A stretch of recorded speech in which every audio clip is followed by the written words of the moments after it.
आज मी आषाढ महिन्यात देवीच्या नैवेद्यासाठी करण्यात येणाऱ्या मसाला पुऱ्यांची रेसिपी तुमच्याबरोबर शेअर करत आहे।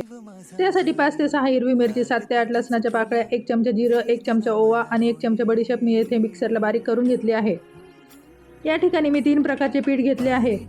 ज्वारीचे पीठ, बेसन पीठ आणि गव्हाचे पीठ हे तीनही पीठ मी एक समान प्रमाणात घेतले आहे। त्यानंतर चवीपुरते मीठ टाकून घ्यायचे आणि वाटलेले वाटण यामध्ये घालून तसेच भरपूर अशी कोथिंबीर व 1 चमचा पांढरे तीळ घालून हे आपण कणिक भिजवतो त्याप्रमाणे हे पीठ आपल्याला भिजवून घ्यायचे आहे। भिजवलेले पीठ 10 मिनिटांसाठी बाजूला ठेवून द्यायचे आहे।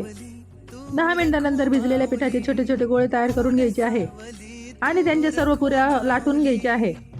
गरम तेलामध्ये दोन्ही बाजूने लालसर रंगावर ह्या पुऱ्या मस्त तळून घ्यायच्या आहेत। तुम्ही पाहू शकता पुरी किती मस्त टम्म अशी फुगलेली आहे आणि खायलाही खूप नरम आहे। या पुऱ्या 7 ते 8 दिवस हवाबंद डब्यामध्ये आरामशीर टिकतात। तुम्हाला जर माझी मसाला पुरीची ही रेसिपी आवडली असेल तर माझ्या चॅनलवर जाऊन माझ्या दुसऱ्याही रेसिपी नक्की ट्राय करून पहा आणि माझ्या चॅनलला सबस्क्राईब केल्याशिवाय मात्र जाऊ नका। थँक्यू।